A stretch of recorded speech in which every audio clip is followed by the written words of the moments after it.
Hello everyone, welcome to ULAA. As we all know, there is an ongoing conflict between India and Canada over the assassination of a Khalistani separatist supporter, Hardeep Singh Nijjar. This conflict blew up on 18 September this year when Canadian Prime Minister Justin Trudeau made accusations on India standing in the Canadian Parliament. He said that Canada is investigating the death of Hardeep Singh Nijjar and said that Canadian intelligence have believable proofs that Indian government agents are behind the assassination of this terrorist. And shortly after, Canada expelled an unnamed Indian diplomat. Over the past number of weeks, Canadian security agencies have been actively pursuing credible allegations of a potential link between agents of the government of India and the killing of a Canadian citizen, Hardeep Singh Nijjar. India, on the other hand, reacted sharply to this and rejected all the allegations made by the Canadian Prime Minister and expelled a Canadian diplomat in response. As we all know, this led to a number of actions taken by both sides against each other, from expelling diplomats to cancelling visa services, pause to trade relations, and getting back investments. Then what is this fight all about? Is it only for the death of one single person? No. As we know, Canada is home to a large number of Sikhs. In fact, the second highest Sikh population outside India. Khalistani movement basically means that a separate nation for Sikhs must be carved out of India, which is a threat to its sovereignty. Hardeep Singh Nijjar was the head of such a separatist group named Khalistan Tiger Force. India has been expelling him since 2015 and had tagged him a terrorist in 2020. His assassination in June this year made things sore between both nations.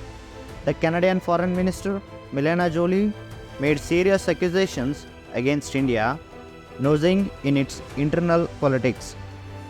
The allegations that a representative of a foreign government may have been involved in the killing of a Canadian citizen here in Canada on Canadian soil is not only troubling, but it is completely unacceptable. If proven true, this would be a grave violation of our sovereignty and of the most basic rule of how countries deal with each other. We've been clear, we will not tolerate any form of foreign interference. I've conveyed these principles to my Indian counterparts, and I've also told him that we expect India's full collaboration to make sure that we get to the bottom of this. And as of today, and as a consequence, we've expelled a top Indian diplomat from Canada.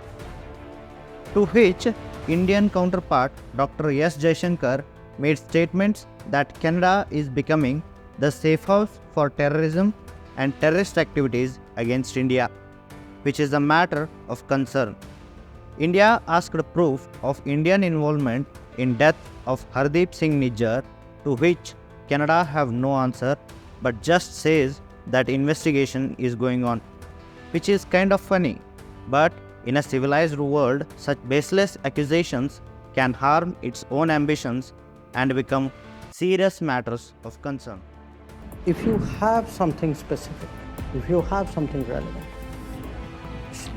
let us know.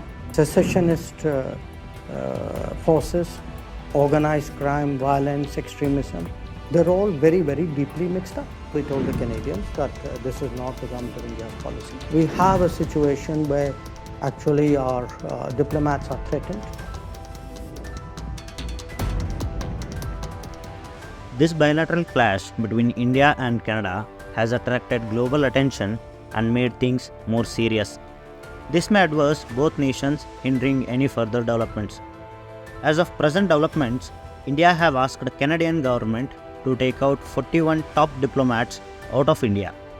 And Justin Trudeau, who is facing a lot of opposition from his own countrymen, fearing to risk his own political career, now is trying to patch up relations with India by saying he doesn't want to escalate things any further and wants to solve these problems with bilateral talks. But it was him who brought this to public and made things go wrong in the first place, which is making him a clown now.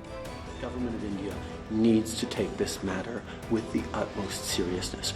We are doing that. We are not looking to provoke or escalate. We are simply laying out the facts as we understand them, and we want to work with the government of India to lay everything clear and to ensure that there is proper process. The government of India takes seriously this matter. It is extremely serious, and it has far-reaching consequences in international law and otherwise. As we have just completed the G20 summit, and this clash between its two member nations and two big democratic economies, this may change many things on global stage. So for now, let us keep following this thing going on and hope that this comes out to be in our favor. Thank you.